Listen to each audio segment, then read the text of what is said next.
Gloria, Natika, Renamona a dit à poser à Gloria, question à trop, et Zongaga trop. Tout le monde la question, bon, j'ai dit ça haut et fort, Ngai Mutuna Kotsa Gloria na viva la musique. Ba musicien nyoso, o ba kota, o boye bingai, ba kutanga na papa wemba. Na banda viva na 4 micros. Congo, Africa. Je rappelle que Gloria basala qui période moko na c'est le roi bazwa quitté bazwa té test on a bazwa té Congo Africa. Je sais pas si les gens voient ça anormal que je puisse pas être élu, mais si ça dépendait que de moi ou de mon autorité morale Guy Luando Mboyo, je devais être à ce jour député national, mais Congo, Africa. Gloria ndenga zandengwana ango kota viva la musique té. Ango kota to bien ango kota né après 10 ans ou bien après 15 ans. Na mbinza musicien de boti ngabo poser une question te bo poser après. Congo, Africa. Gloria koya ko lobate ke obona boye Gloria zaki capable ya ok na viva côte. Et puis tant côté viva zaki des bases té Gloria. Azaki des bases té. Ne ba voir les collègues zalaki déjà Gloria zo embaté. Gloria zo embaté na makibo zo emba alobaki o redi aboa que les soki loko moko na mongongo mais c'est pas vrai. Congo, Africa. Redi on mona ya on mona makamsusu asala ba kowas pa yebi ke ndenga soufa. Redi a soufa ça bani. Asala ba kowas do yo kinote. Ya asala ba kanai moko bo. Asala bango ba. Asala ka bato makamsusu o ya ko sangana baninga boyi.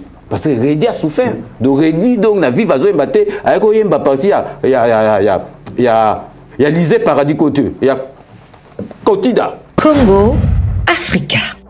Na katona Kester. Kester. Dindoyogo. Bipoli. Nenso bando yeba. Na jengaka. Yo yemba, yegla yemba. O yemba, Redi yemba. Congo, Africa. Mené à problème de ça naï. Ezaka rapport na moi si na on anda comme ça petit mot passagère. On prendra l'élément, nous sommes partis sur la table de montage, moi je dis écoute, ça on doit couper. Et ces gens diront non, tu couper tes comme tu as on te bimisango. Mais en tant que journaliste, après, parce que là tu es en train de vanter ton... Là tu n'es pas professionnel. Non. Mais moi je te dis, et Bimag parce que n'a pas ça bango leçon. Congo, Africa. Namakambo tout au salaka. Voilà. Dénominateur commun na biso ezali ba vie. Mutu moko oyebi so te ke ngana ya kata batalinga te danger. Dénominateur na biso ba vie. Scoop, c'est scoop. Congo, Africa. Peut ba vie téléphone. Abi. Oh, petit ozo sabana na ngai. Pe on a biso bi matin na vanika nyena bi ah. On a bi vieux. Oyebi oza mal informé. On est faux là dans makambo yo moko. Soko sola ina nga bien. Viengo bi matin. Sigo vieux et bima. Congo, Africa. Et là, on y a qui savent que Banoma qui bat. Yo, zala qui place on a qui bat. Mais oui, bah tu veux les lire. Congo, Africa. Moi, mon émission, je vais te dire à dire au-delà, moi je suis fasciste. Congo, Africa. Le président il m'a reconnaître que justice à ça là tout ça. Il faut pas payer ça. IGF possibilité à même abattu. Tina boloko. Au moins parce que moto donc Azamouyibi. Babi Kazamouyibi neto mon ministre de finance. Bakini c'est un avion. Azamouyibi. Donc si vous avez pour ministre de finance Mouyibi c'est ça engagé. Mais détourner bon na linga le bane donc allez msusu na linga les autres choqués. Congo, Africa.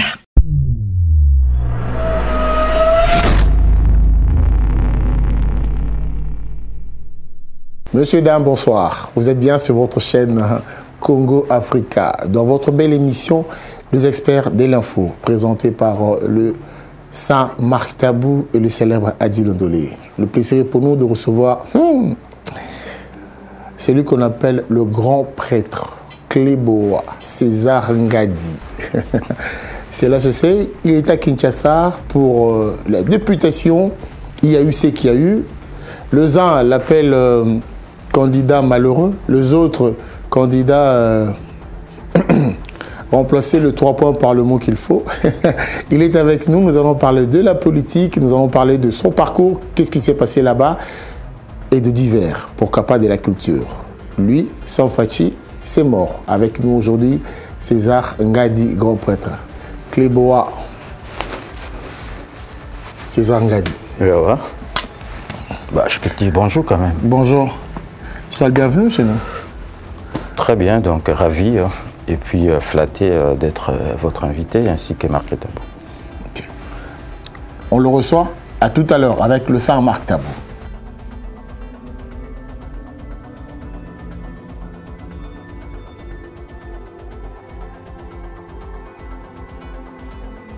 Saint Marc Tabou, bonsoir. Bonsoir Adil Ondolé, nous continuons en tout cas nos émissions. Aujourd'hui nous allons recevoir un grand frère, un confrère, un aîné en tout cas ici en Europe. Avec nous ce soir le grand prêtre César Ngadi. César Ngadi Cléboa, grand prêtre, bonsoir. Bonsoir. La première question pour César Ngadi.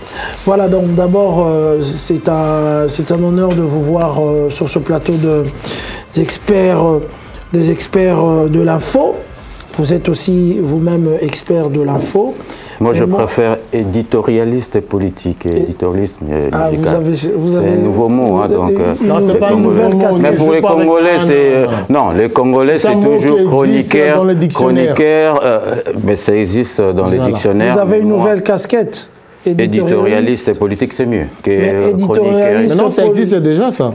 Mais ça existe, mais dans le milieu congolais, c'est toujours chroniqueur, journaliste. Moi, je te dis éditorialiste et politique. Okay. Ne perdons pas le temps, allons... Ben oui, mais je veux quand même poser la question. On est dans éditorialiste politique tendancieux, c'est ça? Dites ce que vous voulez dire. Moi, ça ne me fait pas honte de défendre le président de la République, Fachi Béton. Si vous me voyez du côté du président Félix-Antoine Tshisekedi, le président Félix-Antoine Tshisekedi représente le pays. Moi, je suis pour le pays. Donc, je suis du bon côté. Je l'ai dit avec véhémence. OK? Voilà. Mais du coup, vous vous présentez ici sur ce plateau en tant que... candidat non élu, candidat malheureux. Est-ce que vous avez des revendications à faire par rapport aux élections passées? Parce qu'il faut le dire que vous étiez candidat, député, et ça ne vous a pas réussi. Je ne sais pas si les gens voient ça anormal que je ne puisse pas être élu, mais si ça dépendait que de moi ou de mon autorité morale, Guy Lando Mboyo, je devais être à ce jour député national, mais c'était une chose élective. Ça dépendait de mes électeurs qui étaient à Lukunga. La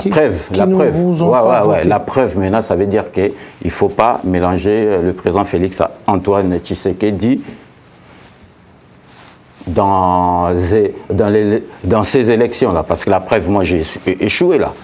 Et puis même Adil Ondolé, son frère, Louis Blaise Londolé, même le président a parlé de lui quand il était dans la province là-bas, qui a voté Londolé parce qu'on était à l'école ensemble. La preuve que Londolé a échoué, donc ça ne dépend pas du président de la République. Mais avant qu'on parle de ça, parce que je suis aujourd'hui pour la politique, mais j'aimerais quand même faire une mise au point, recadrage par rapport à votre émission que vous avez fait avec Gloria.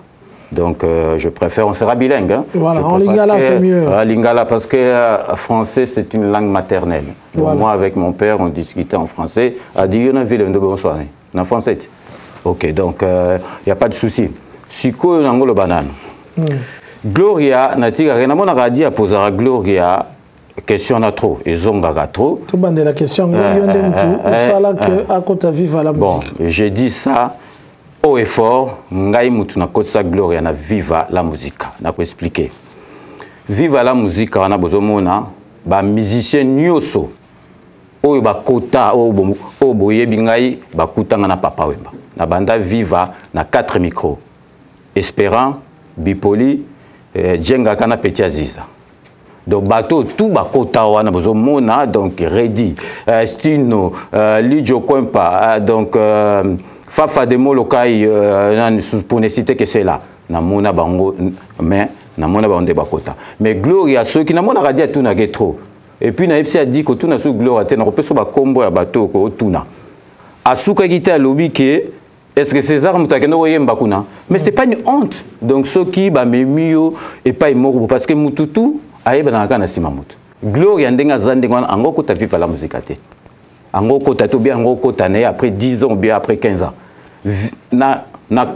na mbinza musicien oyo de boti nga bo poser nga question te bo poser nga après musicien oyo jeune musicien oyo azaki na orchestre ya ba jeune oyo abandaki ko kote pa na molokai ezali Jimmy D donc Jimmy D ba na mbinza ba yebi ngo adi ayebita azaki mwana muke donc abandoko ya ko kota na molokai parce que c'est pas n'importe qui azaki ata na vivre na ndokota na molokai bamiso bando ya koti molokai makoti na sima ke vanda epai ya Edino James Silas personnel avant na sima donc Jimmy Dia bandoko yiba banjembo ya cousin ya Stino As de la chorale azo memango pa papa mba pa ezo bimaneti ye sikoyo ye Jimmy Dia zana problème soko azo yimba boye moko c'est bon de so bateli ka guitare azo bimali banda sikoyo ye amemar banjembo bato azo memango pa papa mba ezo bimaneti ye ngamu tunasisa kyango. Bon, tous ont la gloire. Oebi, on a un exemple. Au moins, tout le monde balegi ko beta baleko le Mbappé bazali, mais ce que baro memon dege ni pobima. Donc Gloria azali ko le bak. Est-ce que awa redia le bak ko fait le milieu ta memai na vivre de sa sonité. Et l'ongol aérien. Et l'ongol aérien. Il Gloria a expliqué. Na peut ça bien exemple. Pour voiture longue na matongé. Et comme on a bien, ça touche maximum 45 minutes. À l'objet que, à l'objet que y a ça salaki, bazouaki. Je rappelle que Gloria basalaki période moko na c'est le roi bazouakité. Bazouaté test on a bazouaté. Donc beaucoup tout na ba redi bazouaté. Ceux qui gloire le bagi que papa mba et puis papa mba de nature bolongo makon papa mba za mutasoni et puis vive à l'air wana bazaki na ba grand notable donc vient ngazo kangai donc ya zaza les kala kazo kangai mokomo tatuna ngame petit ndenge nini ke bato ba makoma vive yo bazwa kaote na bi vieza na tinate gloria soki azwaki ba ebisi ke azela azwa busa landa bango mais pourquoi tant akoma qui est pas na bon temps baninga ba comme na maki mais pourquoi landa kité de besoin d'une explication des artistes ango kende d'autant baninga bazubi ba place te baba na place be meda et place na ipen place be meda bot doit batende et puis ngata on a memier et ça déjà ba jour rebelle ba to kodité ba to kotaki maki et puis nazo pesa ba kombo donc bolanda mutunga na tindaki akende ozuluka Gloria ezali Willy Ekila azali grand frère goûté noko ya ministre Ekila au ministre de transport de wana zale ki na biso to memi etia koli na zui na pesa ke kombo Willy de Mbumba de Molokai na ye na bikendo lukena nga Gloria ye mutu akenda koluka Gloria amemi ye avant kutu na kosa Gloria kuna nga na kolisa Adjani obi Adjani koteke pa ya Kofi comme chef de quête avant Bassam mais il y a azaleki penza na profil moko ya nyenye Adjani mwana mbinza akome pe ayaki pe poto comme chef de caisse ngam na meme papa papa mesera aye penza za pio Petio Moussou, Petit Badios, Petio Zidane, Petio Mardoché na meme pas de défaut avant qu'il n'ait pas Madilou à Kota Santés. Bon, revenons à Gloire. Comment peut-on Thomas fait? Donc, Sikoyo, Mardoché. na yeboye, bokanga bien marqué parce que na ngolo bango te na moneki Gloire ça ineti abima. Na memi na viva tant Mercedes se kota ki na lupangwa. Botuna bato bazak chef de caisse Fataki, Stino, Redi, Lijo Kompa, Luciana, na Iko, na memi Gloire Koti, papa mbatemi to eto soye na Gloire Tikal. Na bimi bo Redi à landinga tina porte.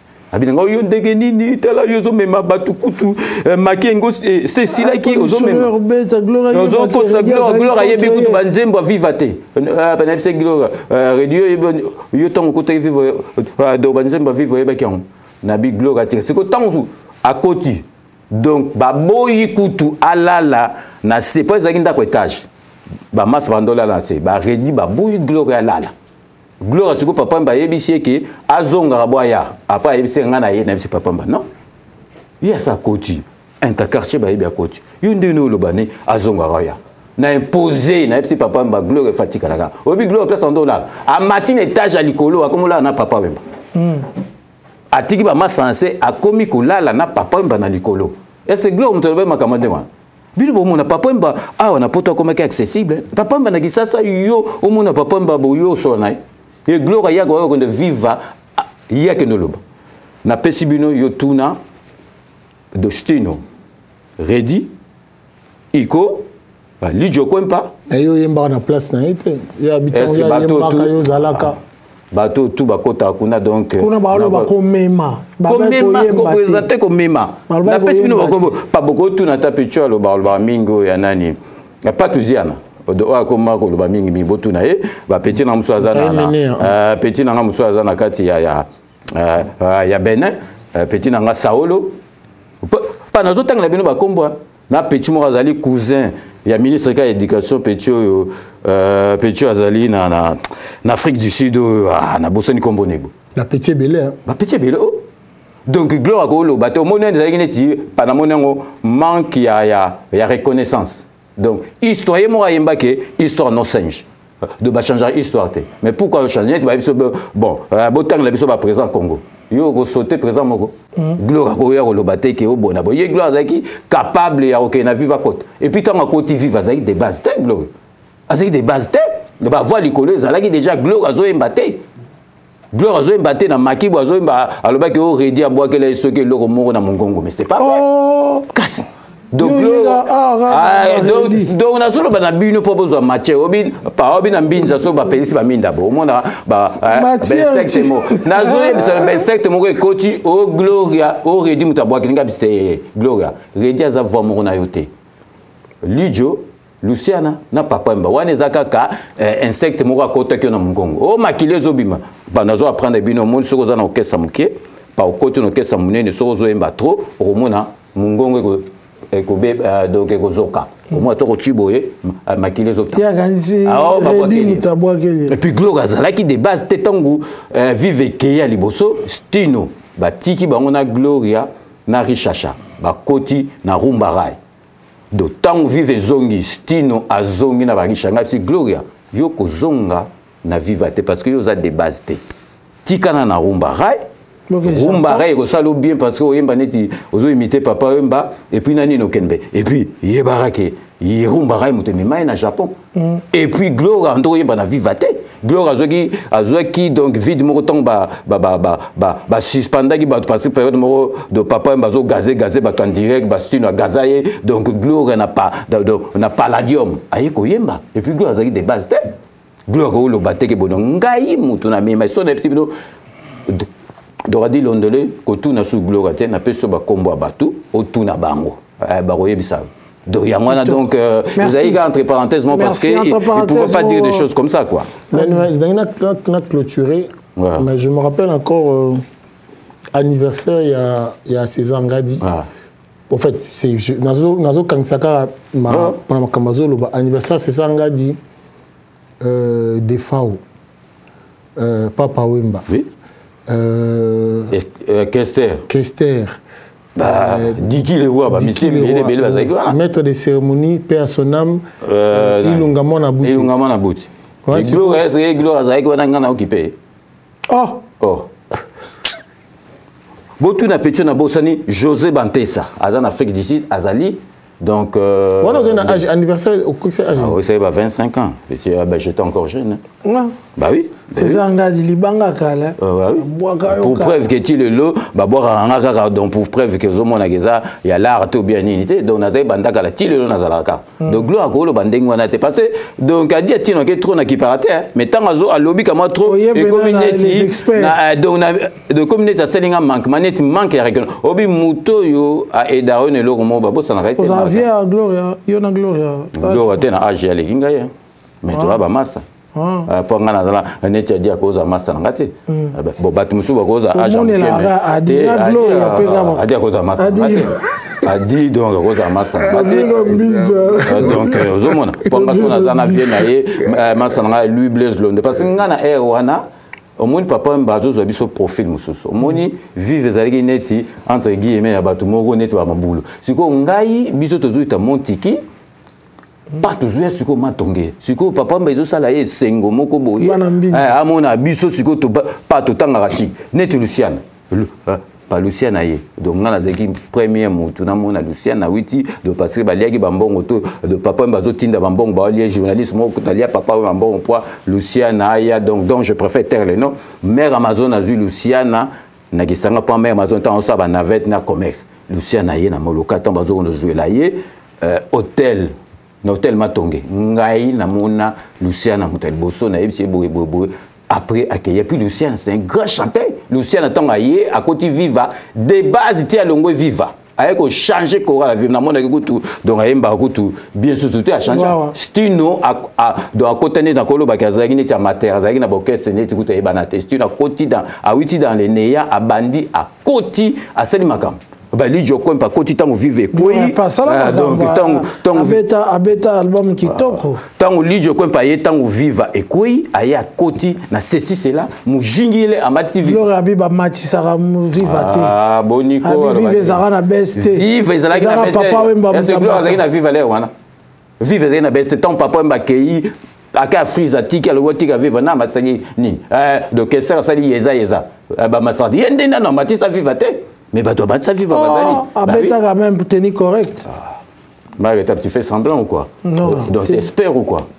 Donc t'espères ou pas? Non, Abeta tenir correct. Tenir correct Abeta parce que mututu alingaka bimisa disque na vie na ye abimisa album pour bachango et simba ezali banzembo mo simba mais simba neti banzembo neti ba ready et puis ready il faut féliciter ready pour moi na ready makambo asala parce que souffra donc ready azalaki na période moko viva de ezali facilité a bandi na si tia mati likolo do redi wana mona ya ona mona makamsusu asala ba kowas pa yebi kendenga soufa redi a soufa asala bani asala ba kowas do yo kinote ya asala ba kana imoko bo asala bango ba asala ka bato makamsusu o ya ko sangana baninga boyi parce que redi a souffert do redi donc na vive azo embate ayeko yemba parti ya Lisée Paradis côté ya Kotida yo yemba na leni yo yemba ni kese kazawana ndana za yo yemba na mikoni et puis kese tant côté miko ezaki 4 ba ganza kese net ezaki grand chanteur so ka côté ba sa mikomboko ba ba ki sa te tikala 4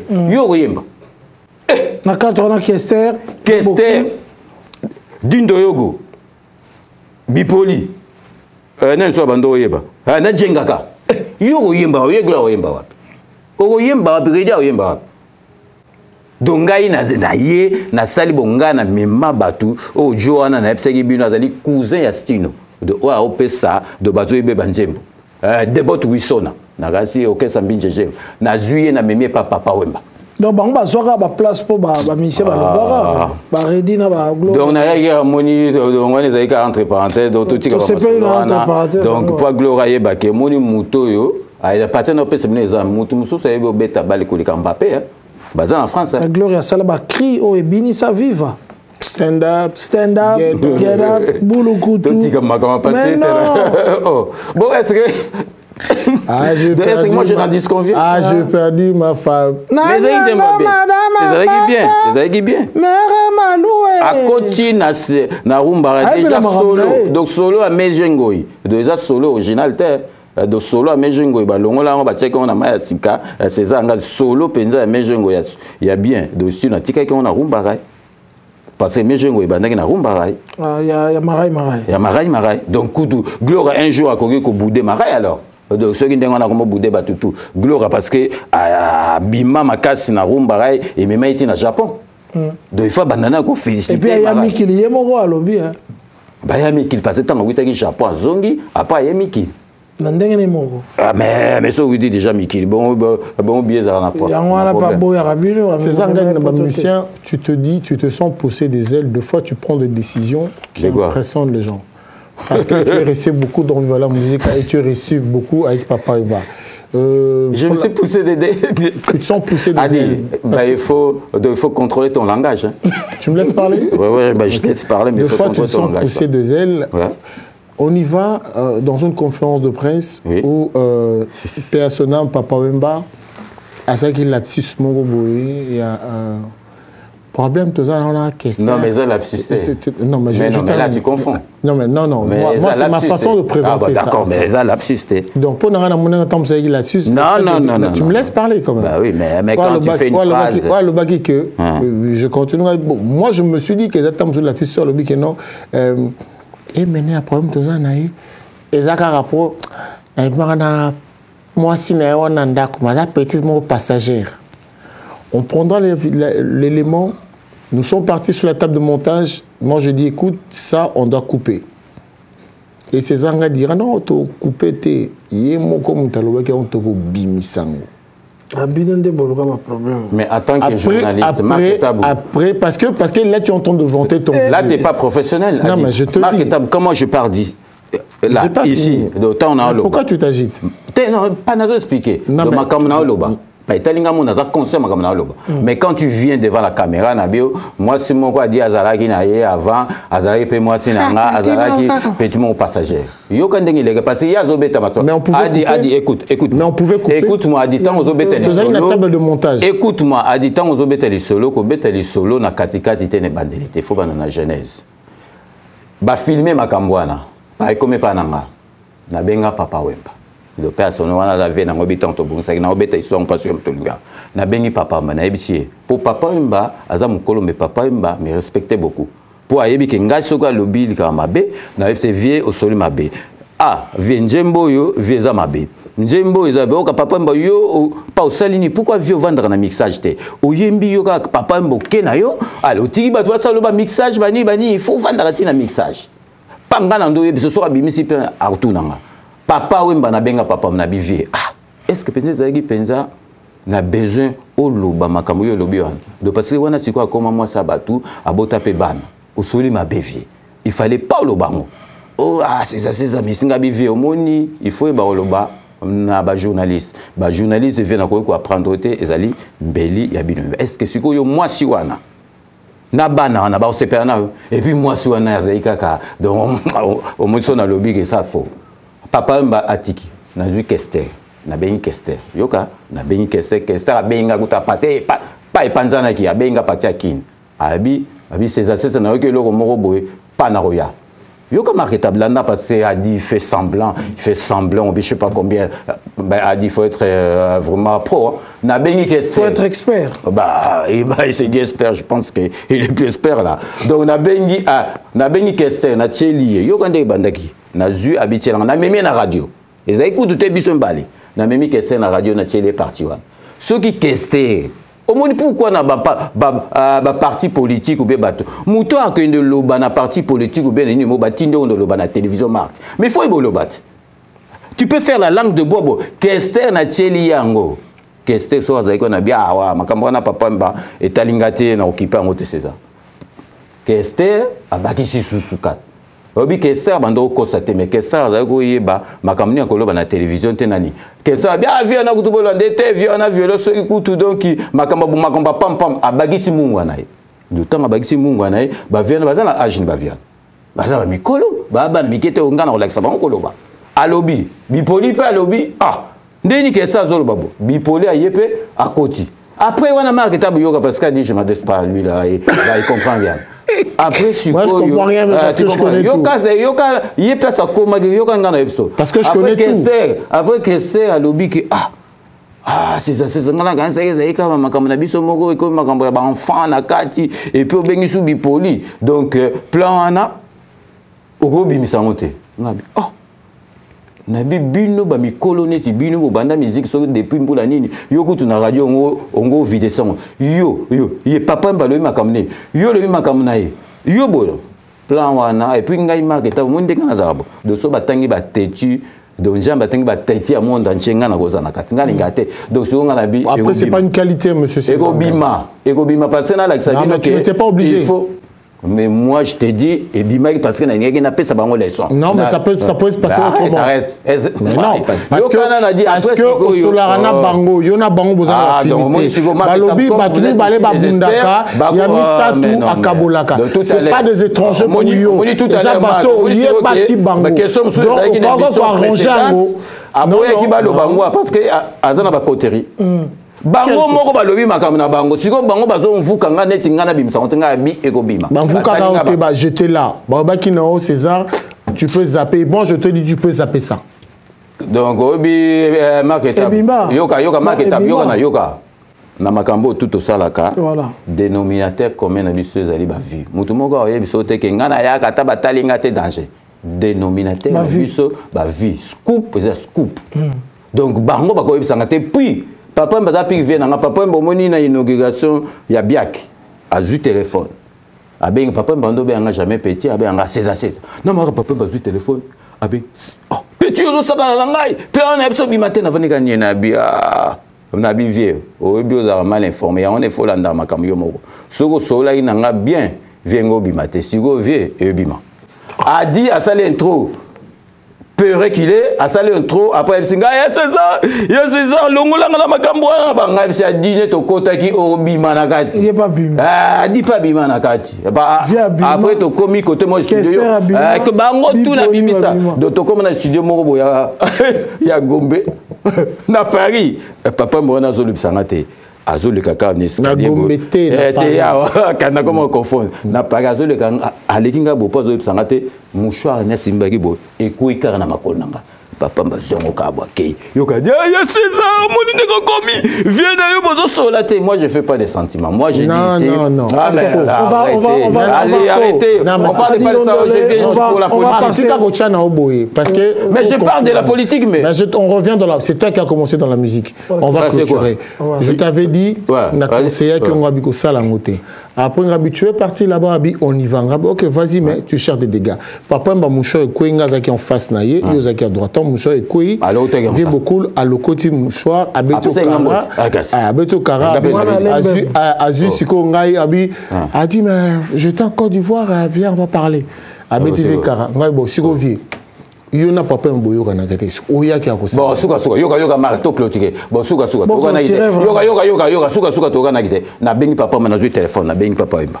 médiation salama yoka kasi te ngamo na bengi na bi papa avier yoka ngana kanda point est ngam na cheki maloba no na muloko po loba makambo no lobaki ote na bi vie soko ye ba photo so au mona to kena pa docteur Jamba to vandi to dame OK après a dit yo vie makambo na bi na papa na okota ngote OK merci voilà en tout cas c'était les anecdotes c'est bien c'est très bien César Ngadi encore une fois donc quand tu es là tu es un journaliste merci si quelqu'un vient ici raconte n'importe quoi ils ont engagé voilà. Il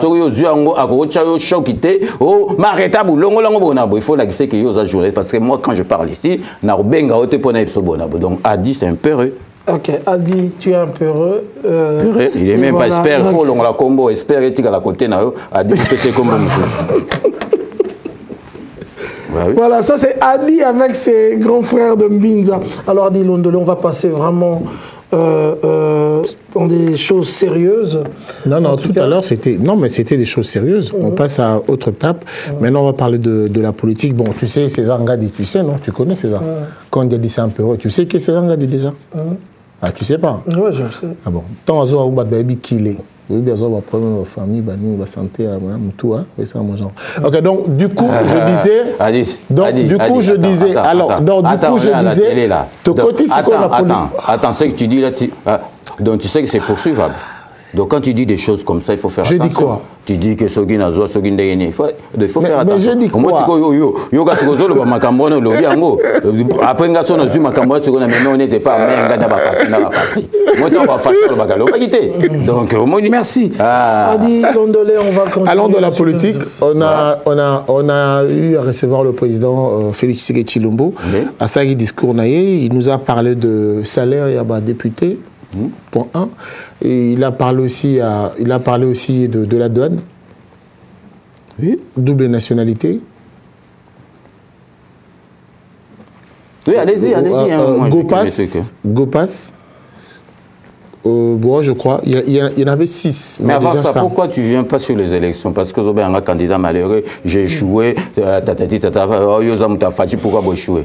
Avant ça, il fallait que le bango. Bon, bah, on commence d'abord par ce que... Marc Tabou, au moins, il y a moi à provoquer. Mais parce que... On y va, alors laisse-moi poser la question. Après, maintenant, moi, je suis ici, donc tu commences à sauter des sujets. Non, mais il faut bananer. Allez-y, moi, je vous écoute. Allez-y. Clébo, grand prêtre César Ngadi, on l'a dit ici au début, candidat non élu, candidat malheureux. Il y a eu des PS, même ceux qui a obédience à chef de l'État, Félix-Antoine Tshisekedi, au bazar au fustigé l'élection wana. Yopé Ozalaki candidat malheureux. Malgré que Bozalaki n'a chef de l'État, avec tous les moyens, Fachi 20, la team et Fachi Achaki, mais au Katani. Naki Kombononio surtout, il y a César Ngadi, Mwana Mbinza Kala, Ozarana Viva la musique, Ababo Libanga Kala, au Katani, lamentablement. Et puis Ozongi Awa, Bredouille Awa na Paris, Ozongeli ko Zelara président à Paris, pour Yambaraye comme d'habitude, pour celle l'Arabiso, bah émission de celle l'Arabiso. Candidat malheureux, pourquoi? Marc Tabou déjà, na Corée Bissau, c'est Marc Tabou. Donc, ce moutaka tani bachara ba pourcentage te, donc bachara ka bato bazui. Donc, il pourcentage nanga on a zoa quitté.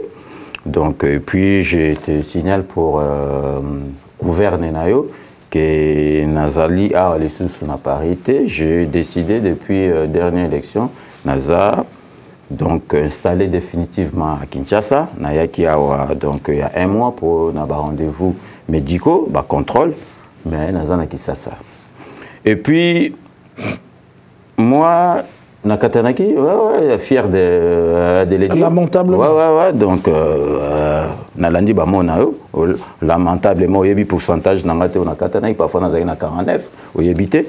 Donc, si cela dépendait que de moi ou de mon autorité morale qui est le maître Guy Luando-Mboyo, mais Makambo tout ça est électif. Ils vont dépendre de l'électeur et de l'Ukunga.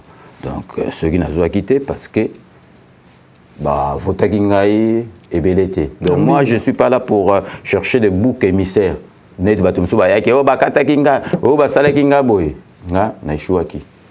et puis, politique, c'est Marc Tabou, c'est une pente trop glissante. Politique, c'est un peu belé. Bon, mon exemple, Kofi Olomide, Sengi Abandon. Werason, Batika, Bimise comme Nawa Nzembo, donc tous ces pays ici-bas. Donc, ils ont ma cambébélé. Joueur neti, moi, ma biwana, na lukunga zuite. Donc, politique, marketab, sozali banda, ozomona ngonde, musoso, koti na kati. Ils ont ma cambébélé. Mais, nga pendane na zabo marketabu, na évité. Donc, ko échoué na nga batwazo kama, donc, ozwana ngutu batwango kamate.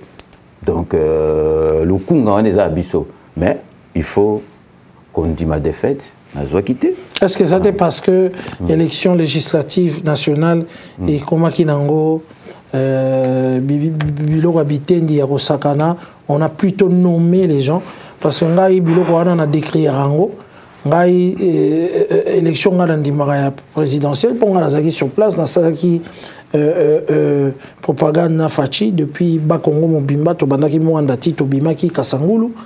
Mais est-ce que ça a quitté la nomination de Moutou et faire perdre Batubele parce que la majorité des gens ont preuve comme quoi Bazouaki, mais que Katani. C'est Marc, je ne dirais pas ça. Donc il faut un respect na bateau Bazouaki. Osaka défendre, on dirait. Osaka défendre. Tu n'as pas défendre, mais il y a des gens qui savent que Banoma qui battent. Il y a des gens qui placent son nom qui battent. Mais oui, tu peux les lire. Mais les lire parce que il faut s'attendre. Il ne faut pas qu'on se voile la face. Il ne faut pas qu'on fasse la fine bouche. Au moins, la diaspora.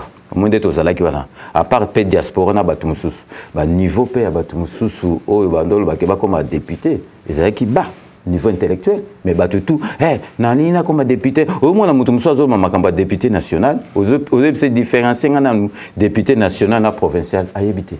mais alinga comme un député à ça la net débat net bino na dit Londolé célèbre so bokeneti na parlement ou les caliboso le parce que le bar déjà nous ils ont des problèmes d'expression de la langue française alingi akendeka bon a comme député parce que babando on appelle batumsu baza déjà kuna bazai na ba on a niveau assez mais tout le baraka ateke bakati d'autres en a respect na bato bazui donc pour nangai bakati c'est un bon niveau bato bazui tu es bato non mais il y a toujours batumsu bazana assez mais il faut reconnaître Marc que je suis pas là pour citer les noms et refroisser batumsu sous mengai na mona batumsu oyo musu a diaspora na batumsu ya kin otali Marc Tabo itankala ba commissaire du peuple ozomona papo yo donc kalonju mutambai wa pasteur ozomona bato moko donc ozomona kutuke boule kutu okoko komate mais na mona la menga za candidat na mona mutu musu azoya abike ye député national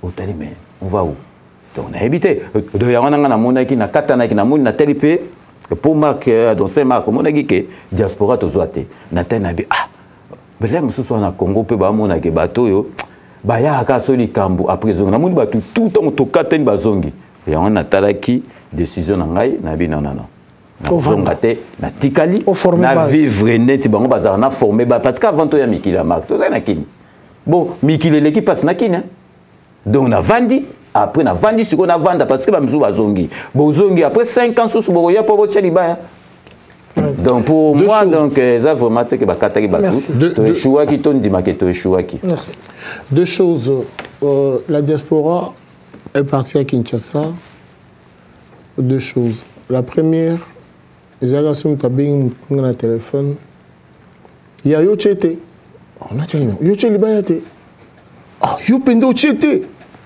yo komeka yo chete ya kobuka na tête to mina kati ya mikili photo keneka yo cheli bayate. C'était un peu, comme on dirait, monnaie courante. Après, il y a eu deuxième volet. La plupart des bateaux qui sont ça, ils ont parti à bateau, il y a gars. C'est-à-dire, Arep, Guy Landomboyo, AVC, Didier Boudimbo,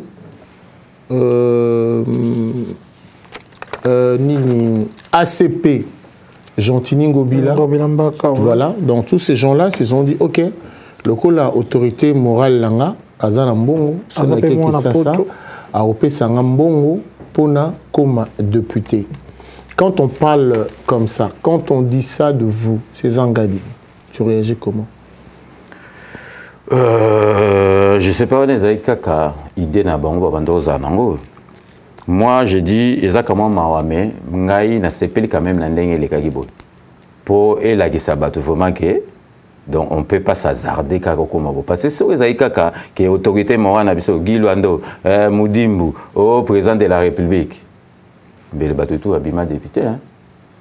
Je t'ai dit que ton frère lui Blaise Londolé, à gauche na mboka ba père na bino, il faut tango be fallait. Est-ce que même les cousines du chef de l'État ont échoué. Est-ce que lui a échoué? Même président de la République dans le meeting, à ABC Bango, pour voter, lui Blaise Londolé, tout le temps, pour Baleka.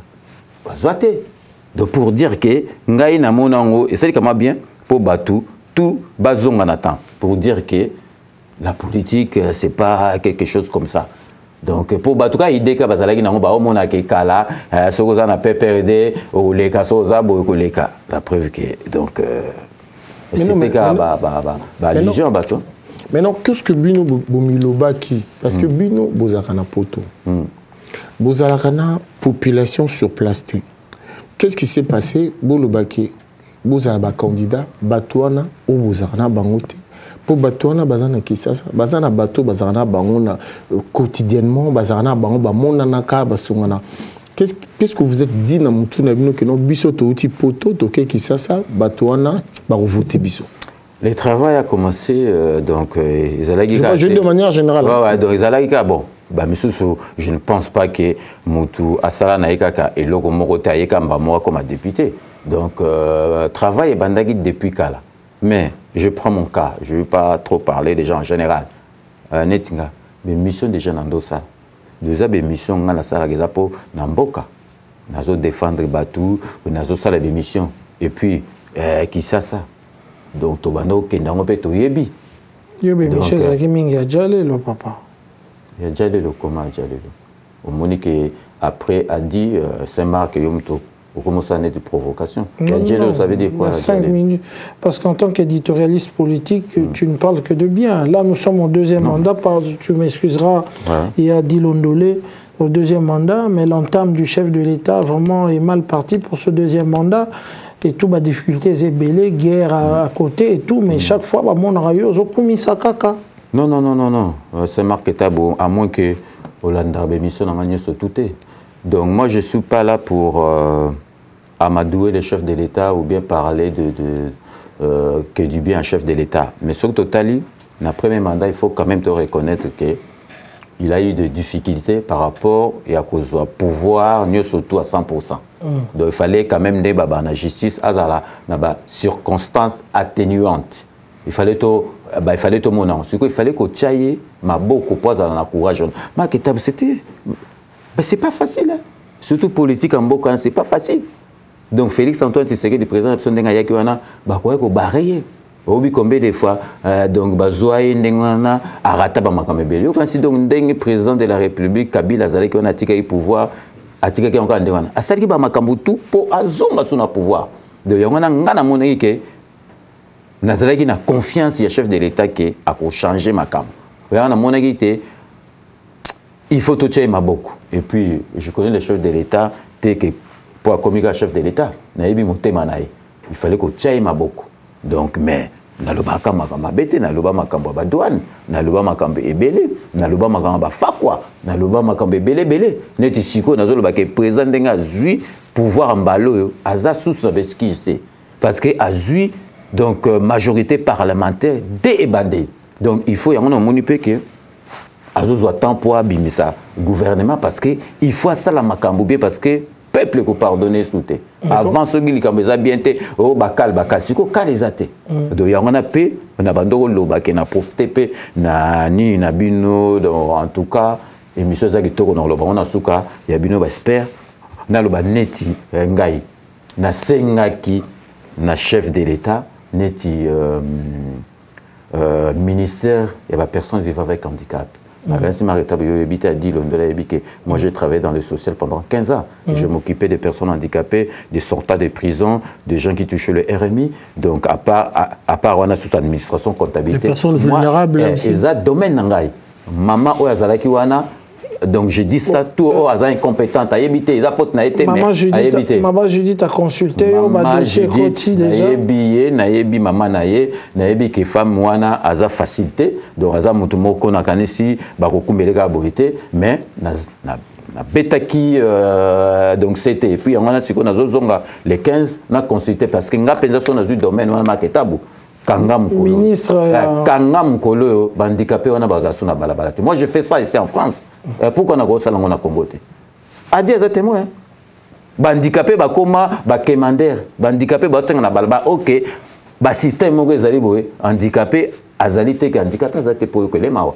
Handicapé, faut chailler na ba outil moko et permettre par rapport à handicap naie. A évolué. Handicapé, ça n'est pas surtout. Mais ça a handicap morobo. Mais handicapé, comme un penza na revendica kanazo 5 places sur la paix sanga. Ministre de personnes vivant avec handicap. Voilà. Mais c'est ce qu'on a dit tout à l'heure. Marc Tabo a tenu une question moya Djalelo. Oui.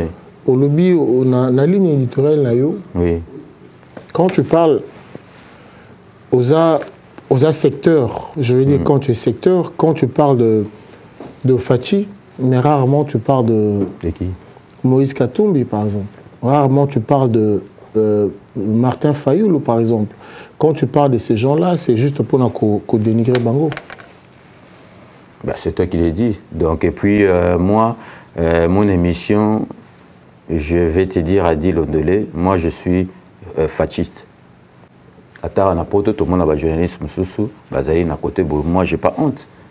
Fasciste, je ne peux pas faire la publicité de Martin Fayoulou. Même s'ils font des bonnes choses. Mais s'ils font des bonnes choses... Donc Martin, vous n'avez pas tort. Non, mais il faut déjà, il ne faut pas condamner quelqu'un comme ça. Quand on dit qu'Adi Londelé a la costume, Adi Londelé a la chemise, donc Nganaza déjà fasciste. Je ne peux pas faire koloba soka sali makamalam neti fayu le dernièrement ayaki asali makamalam neti asalaki aye alobi ke akei kokuta na fachi tango babengisaki bato nyonso tout nalobaki mais pour koloba mettre les bateaux dans les roues na fachi na koloba ngote parce que moi je suis pas là parce que ceux qui olingi oyoka bato ndenge wana je vais pas faire leur publicité oyebi chaîne nino okende moi ne t'attends pas que na loba n'importe quoi non non non je vais pas dire boye bazar na ba Belgique bazar sono à côté au kota kuna au oyoka makamna bango.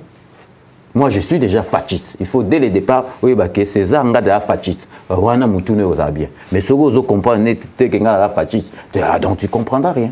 Est-ce que le deuxième mandat, c'est bien parti? J'ai posé la question. On a la difficulté. Mais deuxième mandat. Pensez vous en sortir et tout? Parce que déjà, premier mandat, Ezagi, olé. C'est marqué, deuxième mandat de Tokolo, on a noté. Parce que makamnyo sezole kaizali électif neti président anini ezali élection moko interne bonabo deuxième mandat toye bango soki gouvernement salami bati ba poste musale bandoban c'est trop tôt marque état ya Roger et banina on te marque tout est mort il faut oser na gouverner bi matozo zela totala Félix Antoine Tshisekedi président de l'option denga loba ki berrer a passé et kozonga lisusuté. À partir de la nomination, après, il faut pas aller vite en besoin. Le président était à Paris, en France, je veux dire, à ça, discours, on a posé écho à discours à présent. Oui, j'ai vu ça parce que nous avons une saleté, nous avons un peu retard parce que nous avons un hôtel la veille, nous présent jusqu'à 3. Nous avons donc 2h du matin, l'état nous avons 7h30. Nous avons des choses au Kenya. Nous avons des images, des bousculades, parce que je dis que dans salle, on a 1500 personnes. Il y avait 3000 personnes. 3000, plus de 4000. Donc, ils ont déjà ambassade à Yébaki, à Salaki en Esprit. Parce que Mouta s'occupait de ma internet, petit Ngando. Il fallait pas bloquer, d'autant qu'on va placer coquilles, mais tiki que les années on a monnaie sur la LM sous bon moni bousculade ni na kotate bon na landa qui mais na zalaki sur place c'est mais na landa qui na makam sous lobaki quoi. Le message comment tu as trouvé? Message na trouvé qui ango tu sais a dit comme je t'ai dit tout à l'heure la politique c'est une pente vraiment glissante. Au moins, politicien, il est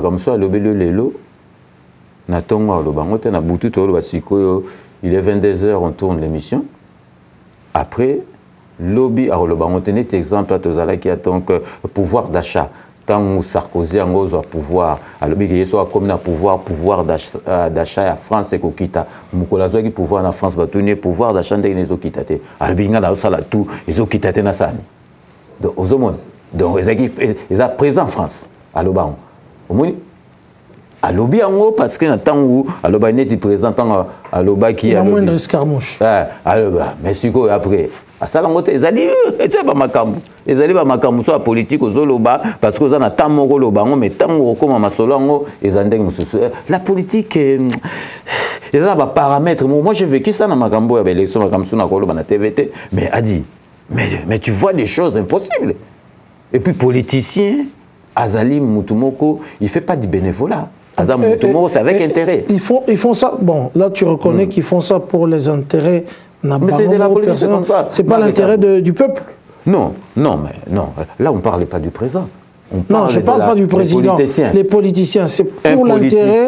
C'est pas l'intérêt du peuple. Dans la politique, il n'y a que les intérêts. Pas du peuple. Non. Dans la politique, il y a intérêt à Makambo. Peuple et le loso azali nasi. Et la place du peuple dans la politicien. Parce que quand on dit politicien, on voit aussi celle de la majorité aujourd'hui. Marc Etabou, il ne faut pas qu'on fasse la fine bouche. Omoni Mboka, président de la République, Azwagi Mboka. Na situation auto comme Sikoyo, de ce qui totali, paramètres tout au lobby surtout. Tout ça comme moi qui évolué. À part donc on a insisté à kaka bateau basali ko yiba mbongo na lobaki ke ba pesa pouvoir makasi na IGF au moins to mona au basala en France ou même en na boloko ba pesa pouvoir que IGF a même batuti na boloko ba juge IGF basala to mona o même sa cause na boloko tizo la delay de parce que IGF est sel musala epesi na ba justice baza corrompu président moko reconnaître que justice asala tout ça te faut ba pesa IGF possibilité amema batu tina boloko omona makambo cheza parce que muto donc aza muyibi babi kaza muyibi neto mona ministre de finance bakilisi un avion aza muyibi do siko bozo ziyani pour ministre de finance muyibi c'est ça ngati mais détourner bon na lingala oloba donc aller mususu na lingala les autres choqués do siko azani mais je pense que IGF azana mission naï il y a une mission naïza à sali à l'action que muto azama mais aussi mbaté a dit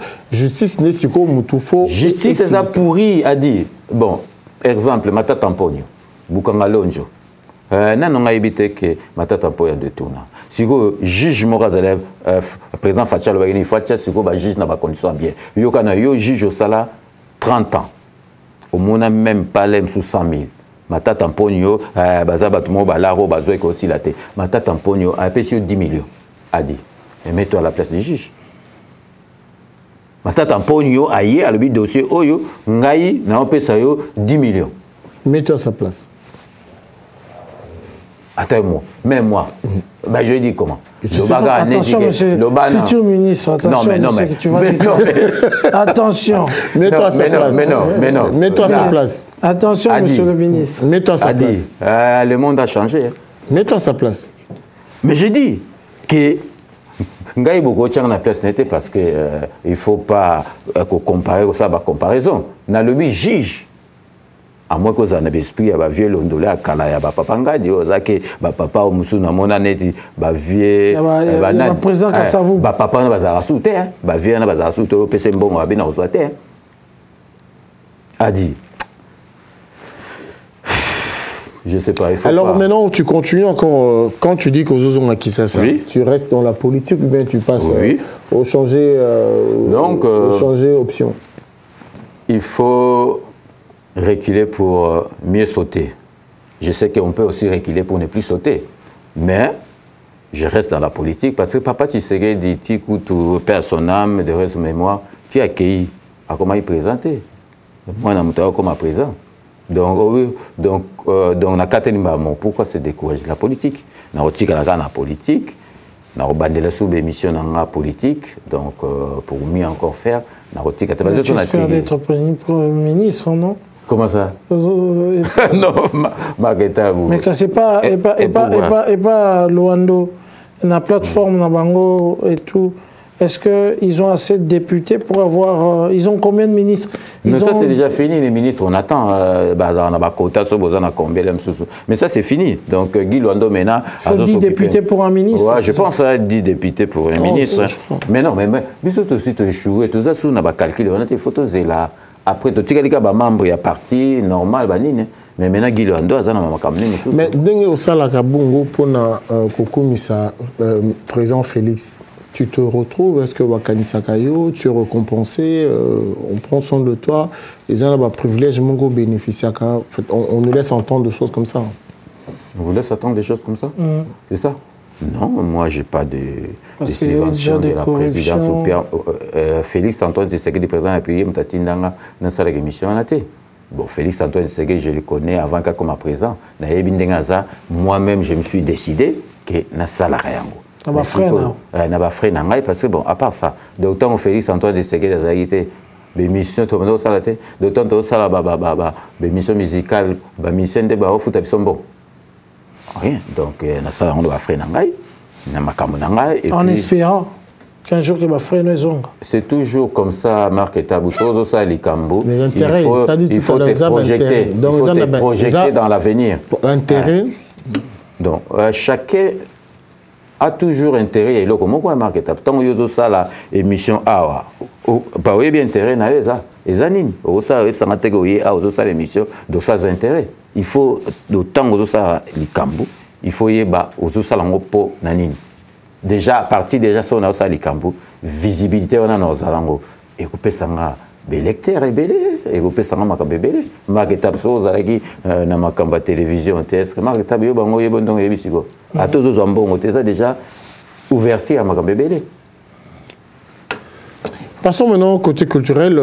N'oublions pas que César Ngadi a eu à faire makambo ebele na culture. Siko, on t'a vu ici, Tomoni, concert à Ferre Betami, 2 arénas, Tomoni, Fali, disque d'or, comédien, je ne sais pas si tu es encore dans la culture. Ça te dit commentaire là-dessus?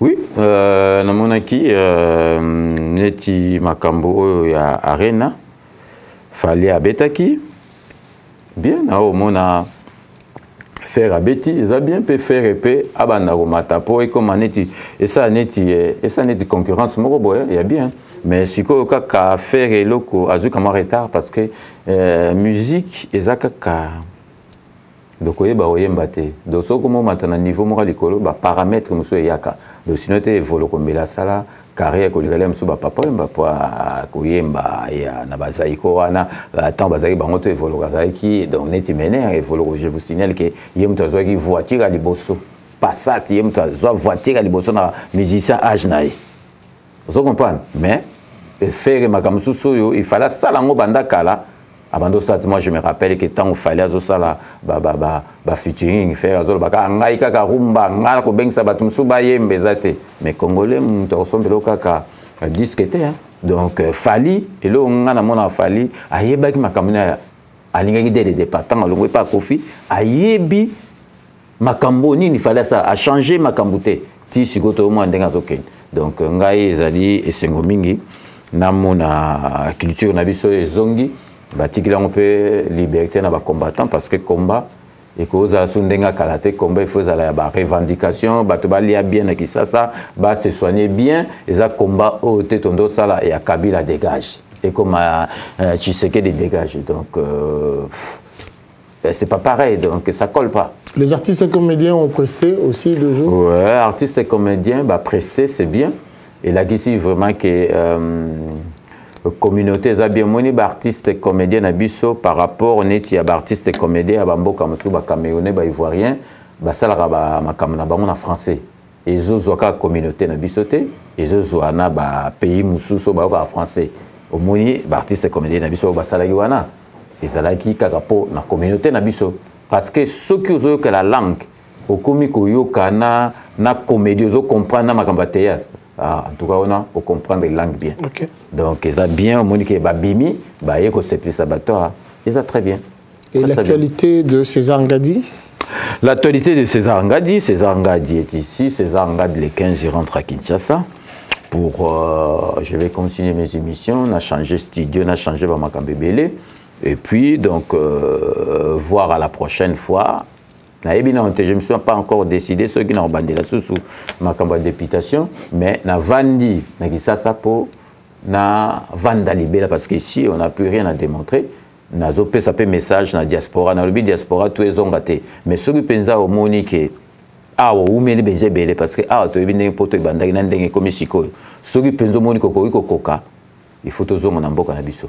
To construire mboka na biso siko to zilaka ateke o lingo sa députation ozongi na mboka po sala parce que bato pe mboka bazo mona bazo baté mais ngana zongi po na vivre na bato bavanda na kisasa na bangungi to yebi bangungi ndenge bazalaki na makamtu ba délestage to yebi yango donc ouais donc mais Marguerite Babandika sikote Marguerite mais il faut si la pète batongi baba au moins la barrage on a batongaki bazoke mais parce que des stages on peut zande marqué au moins na mututu a pesa azopeso ba terme ya électricité ou quand ça coûte donc azamutu ya EDF kuna ya nini donc mutazo bricoler électricité na ye au père tangisa c'est l'état qui doit mettre tout en place. Marguerite Boutou mais toi tu crois que c'est facile? Il faut qu'on donc mboka neti ça c'est donne combien d'années pour que tout mais population est commis combien d'années Marguerite Boutou ça na poto so vandi et au moment où battu il y a électricité mais na Pékin battu va belé na Chine battu va belé donc tu te rappelles que États-Unis na New York tu te rappelles que tant Mobutu a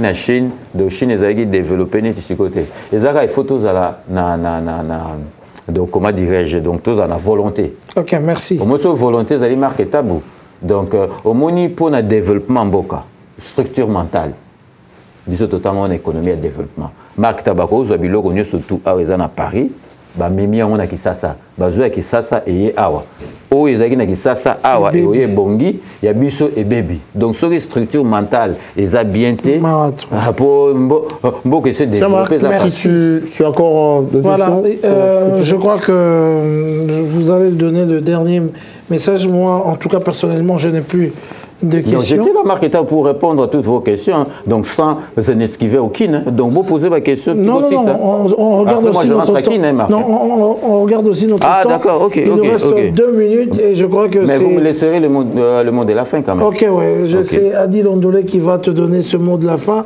En tout cas, pendant, je ne sais pas si je peux profiter de dire merci à Ursule Kouba qui organise le 20 juillet, en tout cas, un grand événement. Je vous donnerai la place à Rachel Tombé, mal à l'aise, la belle petite, et sans oublier Binda, Amour, Binda, Karine à Londres, Dunel Marine, Julie Moquet, Picha Picadilly, Zingayala, Prince Tukuzu, et puis celui qu'on appelle Milko Sarkozy Degama, Turbo Sanote et Néo Tam Tam, David Mangaya et Fanny Tshisekedi. Bon anniversaire à Fanny Chis qui totalise 4 Bakissa. Oh, Yoro Bakissa. Voilà quoi. Secret défense. Alors, César Ngadi. Oui. Pour notre Kabola, mon collègue. Bon, je vais vous dire une chose pour l'émission Oyo. Parce que quand on a pour qu'il bien. Donc, au beau salut, na sepeli makata, on a monika bilomi balé bosangani. Na moni penza ke makambu. Oh, il est monsieur Bando qui ne m'avait parce qu'avant Kalato Sala, des missions de Foluka, Alain Benja et d'une image pour passer à l'émission, c'est quoi comment au tika portable au Bando Loba. Donc makambango Bando kende na banita on a moni bino bosangani na sepeli. Moni ezongi kama ezongi na niveau. Mais là quand on arrive sabino bino balé besoin de spécificité moko. Au banda makambule mususu bosuki sarate. Bon banda boyeza malamu allez après moi la bou a dit à Kei ou bien marque tabo Kei mais tous aliawa mais non mais laisse-moi parler c'est la mode de la fin ben c'est qu'il faut mais c'est faux mais non mais c'est pas faux je te laisse pas te dire non attends c'est faux. Bateau bazolanda biso batina ba commenter ce que c'est faux. C'est faux. Tu sais que naïb sobe je prends témoin Abbé Balipordo, je prends témoin Blaise Manzambi. Adi Londolé marketa bubaza bateau baya kake basali asali akei il faut un plateau aboy mais na internet ndenge biso tozalaki au senet ngai na salle émission na monter na chi na sali suivi Adi Londolé asala makambo na te. Il faut un plateau, tu prophète Manjambi Azaliwan. Déjà deux prophètes. Qu'est-ce qu'on appelle une équipe? Mais non, mais tu vois qui m'écoute. Nous sommes de la vieille école de la presse. En tout cas, on est habitué à avoir une structure. Mais ça veut rien dire. Une structure pour travailler. Laisse-moi parler. Mais pourquoi vous êtes gêné comme ça? Surtout a dit. Mais laisse-moi parler. Non, mais tu dis des choses qui ne sont pas vraies. Mais je ne dis pas des choses. Désolé. Les lots, ceux qui battent Barolanda, mais ceux de Bolo Basonga, Naotiamabe, Bino Bobanda, Makambusu. Banania, on te banda. Marc et Tabou et toi. Donne-moi un exemple. Marc et Tabou, Banda, à Salab émission, à Tika, après Marc et Tabou, comme Makambusu, sous Marc et Tabou, comme on peut ça va conseil à Bassi, Nanini, après Marc et Tabou, Yebu et les cas, oui, Marc et Tabou, le Béango, Pango, Barema, Sananga, Bébali Pordo. Oh, bon, donc, Ngana Bakis n'a pas gagné au barrio. Donc, bon, quand déjà bien, Makamambongo. Et monsieur Kozandeng Nini, Bonabo, il y a un conseil dans le Pesabino. Il y a un donc vraiment, je suis vraiment merci pour le conseil. Il y a César. Ça sera tout? Ben, c'est tout. Voilà. Okay. Voilà, merci Nabino Bolanda Ibiso, Nabo Sanité. Il vient juste après moi, Christian Londolé, les monuments vivants. Happy birthday to you, joyeux anniversaire, longue vie à toi. Oumela Christian Londolé. Nabo Sanité. Oh, Chitoka. Cynthia Chitoko, Topé Simbote, Aimé Koutoula, merci. Ivitela, merci. C'est lui qui nous aide pour les appartements, pour nos appartements, Kosomba, Koteka, on l'appelle Jonathan Nzombo. Très bientôt, Soito Sololi, pour nous, on a publicité, évidemment, avec la maison de la production de cette émission. Et je pense que je vous dirai juste prochainement, vous allez brancher, vous allez abonner à Congo Africa, en attaché, Willy Sionga, Nayambaki camarade Nayo, César Ngadi. Et j'ai de le faire Armel Dongou Zidane. Armel Dongou Zidane. Armel Dongou Zidane. Comme ça, comme na Congo Brazzaville, Yayobi Armel Dongou Zidane. C'est un marque tabou. On continue comme ça. Je te dis, Bino bato bozo chami langi na butu tango bana baka na tongo bazoka pour komeka kotambola boko kate. On est ensemble, ça marque et ça va marcher. Okay. Merci et bye. Bye. Congo Africa.